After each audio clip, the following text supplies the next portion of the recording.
What is going on financially free affiliate marketing? It's so good to be back. It's been quite a while since I've been on video in the group. I know things have been crazy busy, but it's so awesome to be able to jump back on a video and see all of your faces. Guys, if you're checking this out on a replay, drop me a hashtag replay. If you are jumping on live, drop me a hashtag live. Really, really good to see everybody, first of all. As I said, it's been quite a long time. Things have been really, really crazy for a while for me.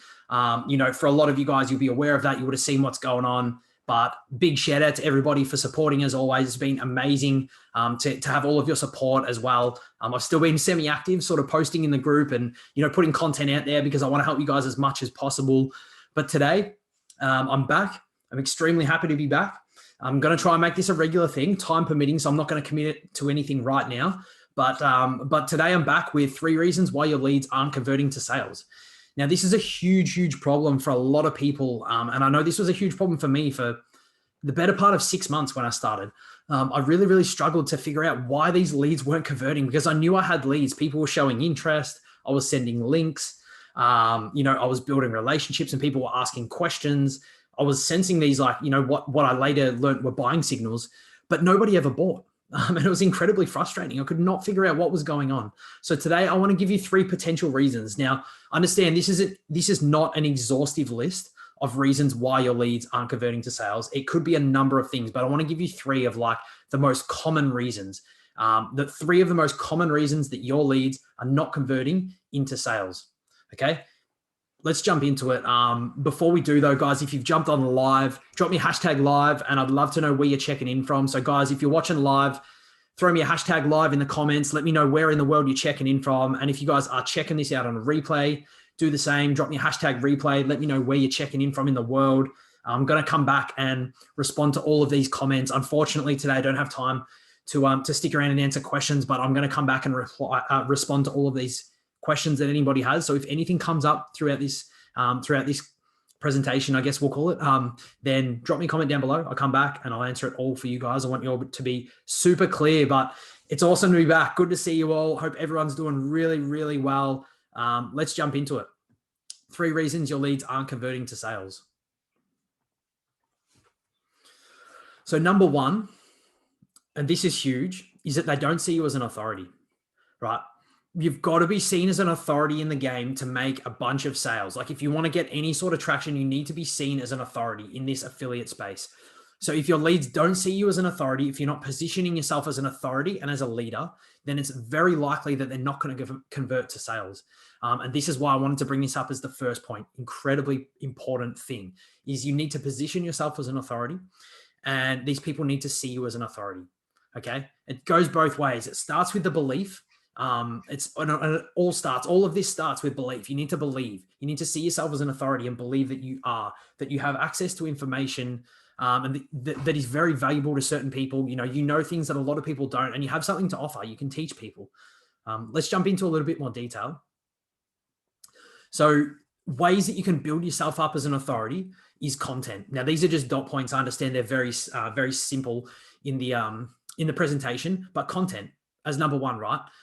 You position yourself as an authority through your content. And that's a huge way to gain authority in this space, right? Content, tell stories, tell people about your breakthroughs, but most importantly, position yourself as an authority. So don't constantly throw shade on yourself, on your name. Don't underestimate yourself. Don't show, that you're not super confident. And I'm not saying that you need to be like the most confident person in the world. When I started this, I was a massively, introverted and worried about getting on video. I've told that story. I'm about making myself sick about getting on lives before. But I definitely wasn't confident and I didn't see myself as an authority, right? And my sales reflected that. And as I grew, as I learned more information, as I grew as a person, as a marketer, things improved. And I started to see myself as an authority and I started portraying that through my content, positioning myself as an authority. So not as like a giant dick, but as someone that knows information, right? Like somebody who is an authority, somebody who has access to this information, right? Knows things that somebody else doesn't, and is there to help, is there to teach, and is there as a leader, not necessarily a peer, but as a leader. Okay. So it's important to position yourself in your content as an authority. This is where it all starts. Right. And I just wanted to talk about know, like, and trust quickly. It's a very big point to make. Like, it's a very, very big point, and it kind of ties into being seen as an authority, right? But you need to be seen as an authority, as well as people need to know, like, and trust you. Now, we know this, like, I've got a bookcase full of marketing books behind me that I've read in the last 12 months, and just about every high-level marketer will go back to this, to the know, like, and trust, right? Because it's absolutely essential. People need to know who you are, they need to like who you are, and they need to trust you if you want to sell something to them, right? If you want to be able to convert your leads to sales, you need to cover these three things. And these three things are really like fundamental. Like, these are core things that are just non-negotiable, no matter who you are, no matter what you sell, where you go. Know, like, and trust is huge. Okay, so make sure that we're positioning ourselves as an authority, but keep in mind that people need to know, like, and trust us. So as I said before, if we're being incredibly rude, if we're arrogant or something like that, sure, we'll probably be seen as an authority, but people aren't going to know, like, and trust us. So there's a balance, right? There's a line. So you need to be a likable character. You need to be trustworthy. People need to know who you are. You need to put your face out there while being seen as an authority. Super important, right? And being the alpha in the conversation. So we've probably all heard this before. It's an odd sales thing. You need to be the alpha. You need to be leading the conversation, okay? You need to be in the dominant position. And this is really, really true. Like, in your conversations, you need to be, again, to tie it back, seen as an authority, okay, in your conversation. So how do you be seen as an authority? You're the alpha in the conversation. You're leading it, okay? So you're the one that's directing the conversation in the direction that you want it to go.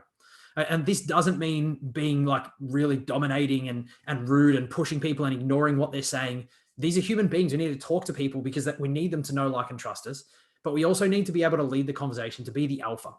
Okay, so we need to be able to guide the direction of the conversation, stay in the alpha position. We're the one we're the one in charge. Like, we're directing it in this way.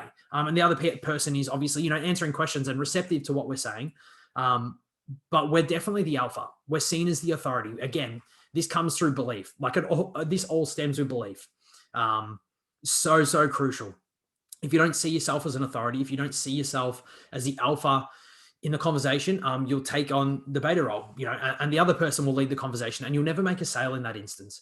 So this is like one big reason, being seen as an authority. And these are three little points that I want you guys to consider. As I said, this is not an exhaustive list of all the reasons why your leads aren't converting into sales. These are what I see as like the major reasons that potentially why your leads are not converting into sales. So I hope some of you guys have got, already a couple of light bulbs through here. Let me know down below in the chat, maybe drop me a hashtag value if that was helpful for you, or let me know your biggest takeaway or insight. I'd love to know, what you guys are taking away from that first part, the first point that I wanted to make.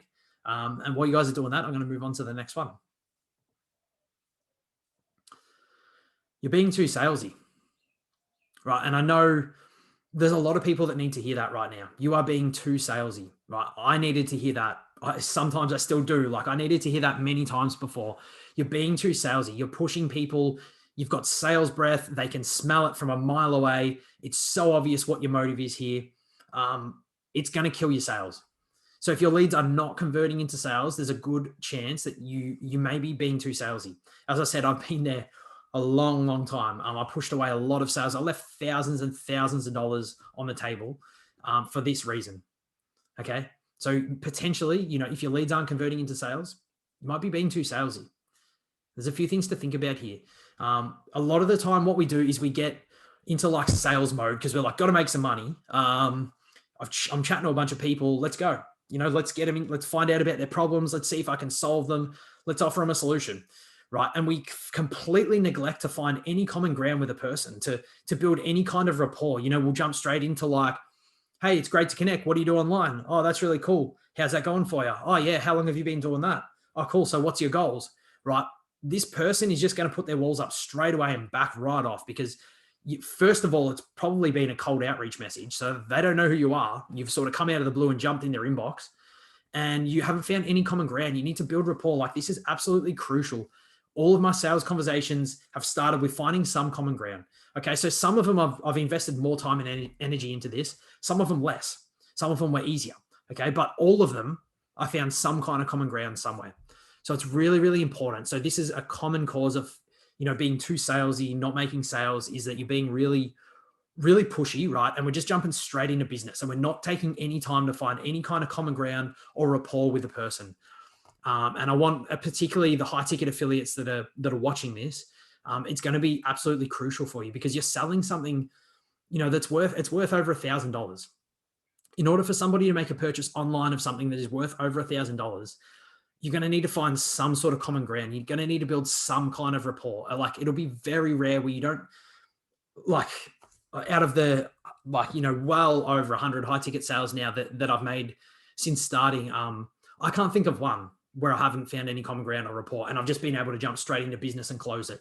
Maybe there was one, but off the top of my head, I can't think of one.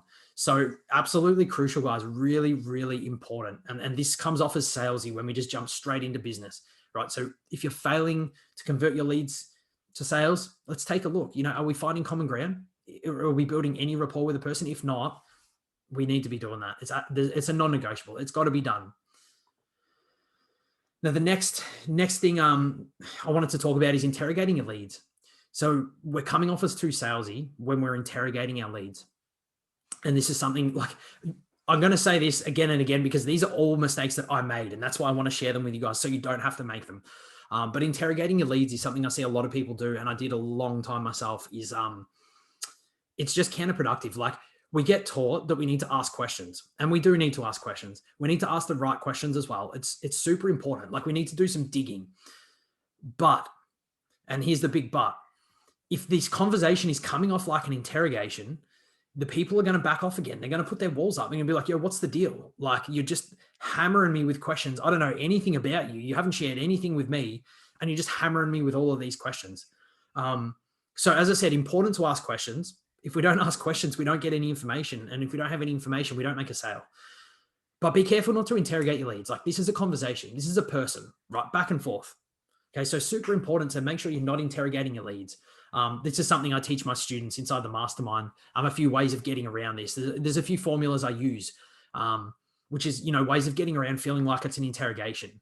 But really important. Like, you need to look at that. Have a look back at your conversations. Some of your conversations maybe that you think should have converted to a sale. Let's go back. Let's have a look. Did you interrogate them? Right? Like, was it just a series of questions bombarding them? Because if so, I think that's a pretty good reason someone wouldn't make a purchase. They're going to back up. You're pushing them into a corner. They're backing up. They're putting their walls up, and you're just hounding them with questions. And you've heard me say this term a few times already, but something else that you need to consider is the fact that they've got their walls up. Now, people will quite often have their walls up when we're doing outreach messaging, because you are clearly a marketer. Your profile says that you're a marketer. You've just hit them up in their inbox, and their walls are 10 feet high. They're like, whoa, this guy's going to try and sell me something. Let's just wait and see what the pitch is. Let's wait and see what the product is. We need to get the walls down, right? If they've got their walls up, they're probably not going to make a purchase, right? If they've got their walls up, if they're like kind of like backing up like this. So again, this is something we teach in detail inside of the mastermind that I'm running at the moment, but we need to be able to get the walls down somehow, is the point that I'm trying to make here. There's a bunch of different ways you can do that. Do something they don't expect, get a state change, make them laugh, something like that. Get them to open up a little bit. There's a lot of different ways we can do that. I could rattle off 100 different ways, but whatever way you do it, you need to get the walls down. So if they've got their walls up, you're not going to make a sale. You need to get the walls down. So whatever you can do to do that. So I hope that's all clear. I hope that makes sense, guys. What I mean by walls up, their walls are 10 feet high. They're in defensive mode. They're kind of already expecting a certain something from you. I hope that's all clear, guys. Again, if there's any big takeaways, I'd love to know down below in the chat. Let me know. As I said, I'm going to check this out as soon as I hop off my call after this, but let me know down below. I'd love to hear your biggest takeaways from this. If there's anything maybe you think you've been doing and you're like, oh, you've had this light bulb and you're like, oh crap, I've got to stop doing that. I'd love to know down below, guys. Let me know, drop me a comment, drop me a hashtag or something, whatever it is. Engagement gets me pumped to share a bit more value as always. So let's jump into the third and final point that I want to talk about today. Right? Is there a problem? Right? Is really, really important. Really, really important. So I'm going to talk through a few points here. So when you're trying to make a sale, it's really important to have a clear picture of where the person is currently at. Like, you need to know what they're doing. You need to be clear on this. Not like, oh, I think they're doing something in MLM, or I think they're doing some kind of network marketing or funnels or whatever it is, right? That's not good enough. Like, you need to have a clear picture. You need to know exactly what they're doing. It's important because all of the information that we're gathering is going to make us or help us to decide whether we can help this person. Can we even help this person? Because if we can't, we don't put an offer in front of them. So if you don't know exactly what they're doing, how can you know if you can help them? Excuse me, guys. Yeah. So like, I hope that makes sense. I think that's pretty self-explanatory. If you don't have a clear picture, you don't know if you can help them, and you don't know how you can help them. Okay. You need to have a clear picture of exactly where that person is at, right? Really, really crucial. The next thing that you need to ask yourself is, have they got a problem? Right? Do they even have a problem? Because if they don't have a problem, if there's no problem there, we are wasting our time trying to convert someone. This isn't even a lead, right? And a lot of people get this confused. Like, they'll call a lead anyone who kind of opens up and is a little bit receptive to the conversation. That's not a lead. A lead is someone who's got a problem and is open to hearing what you've got to say. Really important. So before we classify someone as a lead, before we start trying to sell people something, have they even got a problem? Right? First thing you've got to ask yourself, do they have a problem? So important. I can't stress this enough. Extremely important. Do they have a problem? If not, stop wasting your time. Don't continue the conversation. Don't be rude. You don't have to be rude, but politely end the conversation, wish them well, and tell them to stay in contact if you can help at all in the future. Right? The next thing is, are they looking for a solution? Right? Are they even looking for a solution? Because it's one thing if they've got a problem, but if they're not looking for a solution, if they know, I probably need a high ticket program, but I can't invest right now, I'm not in a position, maybe in 4 weeks, the person's not ready. Like, that's not a lead that you can close right now. That's somebody that obviously, you could close in a few weeks. It's best to stay in contact with. But if the person's not actively looking for a solution, why are we trying to sell something to them? I know these last sort of points I brought up have been like what would seem is really, really obvious for a lot of people, but I overlooked this stuff for so long, especially this last one. Do they have a problem? I overlooked this for so long. I was trying to pitch people and sell people products before I even knew if there was a problem there.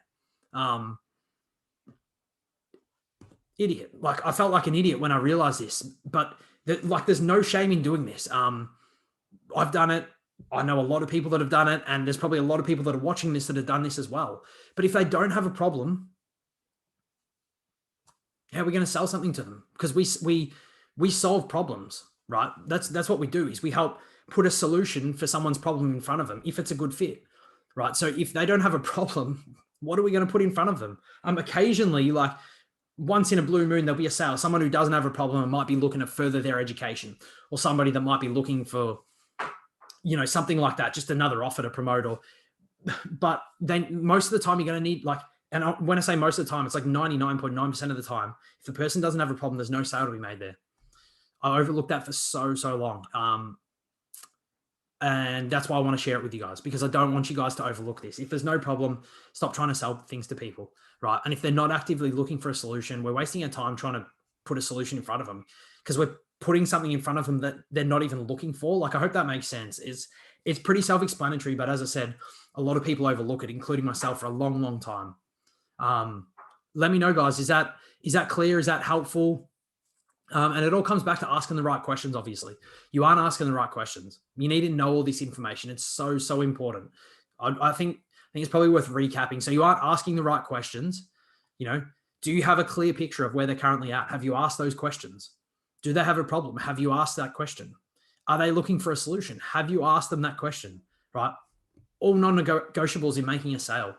I hope that's all super clear, guys. I hope that's helpful, and that's made a few people, have some realizations. I'd love to know down below. Let me know in the chat your biggest takeaway from this. If maybe you've been guilty of doing one of these things and you finally realized it today.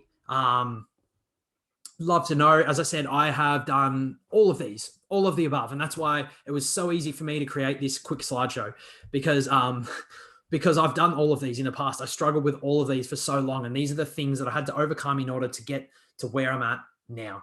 Okay. Incredibly powerful stuff. If you can master this, it's incredibly powerful, guys.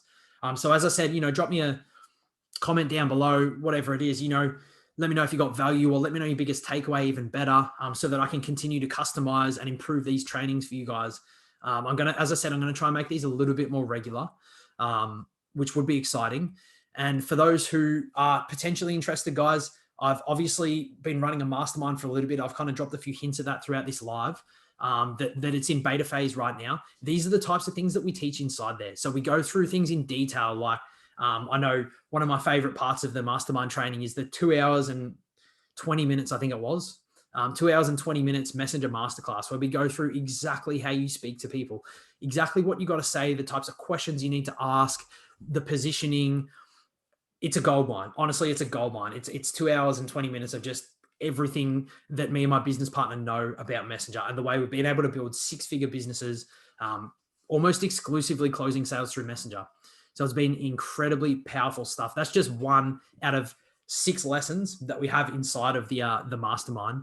And the reason that I've mentioned that is that I have a seriously exciting offer right now. It's obviously in beta phase, so the price is heavily, heavily discounted. As it will move up, the investment will move up. It's going to double very soon and beyond. We know that because it's selling very quickly. But right now we've limited intake because we've had a lot of people coming in recently, and we want to make sure that we have the time and attention to work with everybody carefully. Now, we've opened up 5 more spots. Sorry, that looks like 10. We've opened up 5 more spots, and there's strictly 5 more spots for now. Okay, we're limiting intake, as I said. So we have 5 spots for anybody who is looking to accelerate their high ticket business right now. If you are interested in a little bit more information, if you're serious about making this high ticket affiliate marketing thing work, and you're looking to work with somebody who's built a 6-figure business in the last 12 months and gone through all of these problems, and he's able to answer the questions because he's still in the trenches, send me a message now. Just send me like a hashtag mastermind on Facebook Messenger. And I'll get back to you guys, and we can, give you a little bit more info and see if it's a good fit. First thing, I need to send you to an application to make sure it is a good fit for both of us. But yeah, as I said, we're taking on 5 spots. That's it. Just wanted to put that out there for anyone who might be interested. They are very, very limited. It is strictly 5 spots. The whole goal is to get you to your first 2 to 3 sales as quickly as possible, so you can recoup your entire investment and go on and replicate what you did to make those sales in order to make a bunch more sales and hit 10K a month. So guys, send me a hashtag mastermind if you are interested in finding out a little bit more about that. But for those who aren't, I hope you got a ton of value today. I hope this was really, really helpful. Light bulb moments. If you haven't already, I'd love to know where you're checking in from in the world. Drop me a hashtag live. And if you're watching this on replay, drop me a hashtag replay. I'd love to know who's checking this out. I'm going to check all the comments out. So if you do have questions, throw them down below. 3 biggest takeaways. I just want to see lots of engagement, lots of comments and stuff like that. And I'll reply to all of them as soon as I can, guys. But thanks to everybody who jumped on live. As I said, I hope it was incredibly helpful. We had a few light bulb moments, and I hope this makes a big difference in your business. I'd love to hear some success stories a week later. Say, oh, I stopped talking to people who didn't have a problem, and now I'm saving 45 minutes a day. I'm talking to the right people. There's nothing better. That would be the best case scenario for me to get a comment like that. So let me know, guys, if it's given any breakthroughs and you have any results based off this. I'll be back very soon. As I said, I want to make these a lot more regular. So I'll be back very soon for another quick presentation. Appreciate everybody who jumped on live and engaged, left me a comment. I'm going to check them all out afterwards. Have a great day, guys. I'll see you very soon. Ciao.